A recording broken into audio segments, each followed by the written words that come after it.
अस्सलामु अलैकुम वरहमतुल्लाहि वबरकातुहू। नाज़रीन मोहतरम, जैसा कि आप जानते हैं कि रायविंड का आलमी तबलीगी इज्तिमा 2025 गुज़िश्ता जुमरात से जारी है अल्हम्दुलिल्लाह 6 नवंबर से, और आज बरोज़ इतवार 9 नवंबर का ये दिन है, सुबह का ये वक्त है।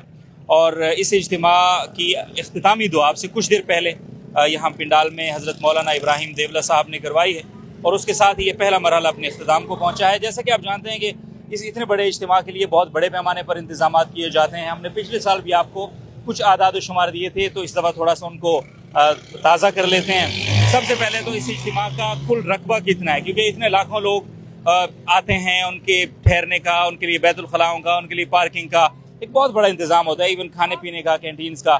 तो तकरीबन 700 एकड़ रकबा है जिस पर ये पूरा पंडाल सजाया जाता है। इसी तरह से यहाँ पे जितने भी शुरका आते हैं उनके लिए पिछले साल की तादाद थी 12,000 बैतुल खला, और इस बार वो तादाद 12 से 15,000 तक चली गई है, क्योंकि हर साल तादाद बढ़ रही है। हालांकि हमने आपको ये भी बताया था कि ये जो इज्तिमा होता है, ये पहले एक ही इज्तिमा पूरे मुल्क का होता था हर साल, लेकिन गुज़िश्ता कई सालों से ये इज्तिमा न सिर्फ ये कि मुल्क को 2 हिस्सों में तकसीम करके हो रहा है, बल्कि 4 हिस्सों में तकसीम करके हो रहा है। यानी इस बार अगर हम बात करें तो पिछले साल एक इज्तिमा के एक मरहले में कराची शरीक था, लेकिन इस साल इज्तिमा के दोनों मराहल में से किसी भी मरहले में कराची शरीक नहीं है। तो यानी कराची की अब 2 साल के बाद बारी आएगी इस इज्तिमा में शिरकत के लिए। तो इसी तरह यानी इस इज्तिमा को 4 मराहल में तकसीम करने के बाद भी सूरत हाल ये है कि यहाँ पे हर आने वाले साल तादाद बढ़ रही है। हम अगर आपको बताएं कि यहाँ पे जो कैंटीन्स हैं वो कितनी हैं, तकरीबन 35 से 40 मरकज़ी कैंटीन्स यहाँ पे बनाई जाती हैं। हर बड़े जो मरकज़ है, पूरे मुल्क में बड़े जो मराकज़ हैं, उनके जो ज़िम्मेदारान हैं उनकी इजाज़त होती है कैंटीन बनाने की। और कैंटीन्स के अंदर जो खाना होता है वो बहुत ही सस्ता होता है, ये आपको पता है, मशहूर सी बात है। और वो सस्ता क्यों होता है? क्योंकि कैंटीन बनाने से पहले इंतज़ामिया से पूरी की पूरी उसकी एक निगोसिएशन की जाती है।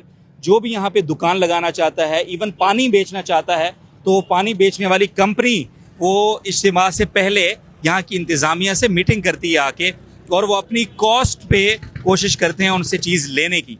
और जो लोग बेचने वाले हैं उनको बहुत ही कम मार्जिन से बेचने की इजाज़त होती है। मिसाल के तौर पे पानी की एक बोतल है, तो वो कंपनी अगर उसने जो थोड़ी सी यानी मेयार के एतबार से कम क्वालिटी की है, तो वो कंपनी से इनको मिलेगी 32 रुपये की, और इन्होंने आगे बेचनी है 35 रुपये की। इसी तरह से जो हाई क्वालिटी का मिनरल वाटर है, वो कंपनी से इनको मिलेगा 1.5 लीटर की बोतल 42 रुपये की, और ये 45 रुपये से ज़्यादा महंगी नहीं बेच सकते, अलाउड नहीं है। लेकिन कंपनी इस बात की पाबंद होती है, ब्रांड इस बात का पाबंद होता है कि अगर इज्तिमा के ख़त्म हो जाने के बाद कोई भी माल कैंटीन वाले के पास, दुकान वाले के पास बच जाता है, तो कंपनी वो वापस करेगी और इनको टोटल पेमेंट रिफ़ंड करेगी। तो ये सारी चीज़ें पहले से तय होती हैं। कैंटीन एक दिन में हर कैंटीन कितना कमाती है, आप सुनकर हैरान हो जाएंगे। आदाद शुमार जो हमने अभी लिए हैं उसके मुताबिक जुमेरात की असर से इज्तिमा शुरू हुआ है।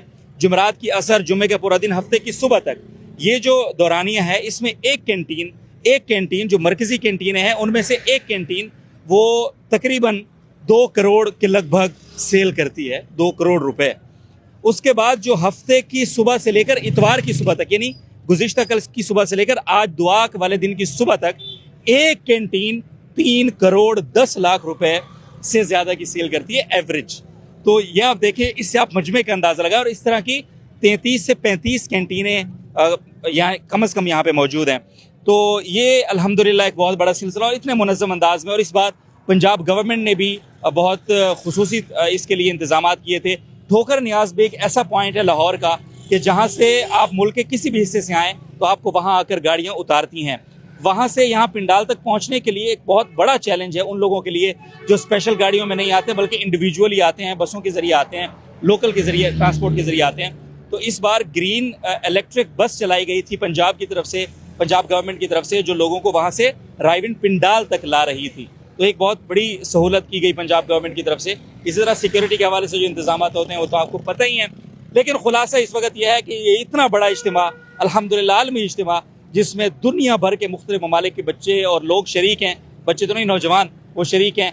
और वो जो बैरून के मेहमान होते हैं उनका खाना चूँकि रायविंड इंतज़ामिया ख़ुद तैयार कर रही होती है, उसका मैं कुछ आदाद शुमार आपको देता हूँ। जो खाम माल आता है डेली 2 वक्त में खाना उनका सुबह शाम पक रहा होता है, तो उसमें गोश्त बन रहा होता है। तो डेली का जो गोश्त बनता है वो तकरीबन 5000 किलो गोश्त, तकरीबन 120 मन दही। इसी तरह आप दूध का हिसाब लगाते जाएं और हिसाब किताब आगे बढ़ाते जाएं, तो ये सूरत हाल है। तो अल्हम्दुलिल्लाह अल्लाह ताला की मदद नुसरत के साथ, विदाउट एनी इश्तिहार, विदाउट एनी प्रमोशन ये इज्तिमा होता है। हम JTR के थ्रू हर दफ़ा इस इज्तिमा को आप तक पहुँचाने की इसलिए कोशिश करते हैं कि ये ईमान अफरोज़ नज़ारे, ये अल्लाह वालों की मजलिसें पूरी दुनिया में जहाँ जहाँ लोग हैं उन तक पहुँचें और उनका ईमान भी ताज़ा हो। और अल्हम्दुलिल्लाह अल्लाह का दीन ज़िंदा है, उसकी तौहीद ज़िंदा है और उसकी तौहीद वाले और उसके तौहीद के दाई अल्हम्दुलिल्लाह ज़िंदा हैं। अगले मरहले के लिए दुआ गो हैं और अल्लाह ताला से दुआ करते हैं कि इस मरहले को भी अपनी बारगाह में कबूल करे, हमारे मुल्क के लिए खैर भलाई के सबब बनाए। अगला मरहला इंशाअल्लाह गालिबन 14 नवंबर से शुरू हो रहा है, तो उसकी भी आपको अपडेट देते रहेंगे। फिल वक्त इजाज़त दीजिए, ख्याल रखिए अपना, अल्लाह हाफ़िज़।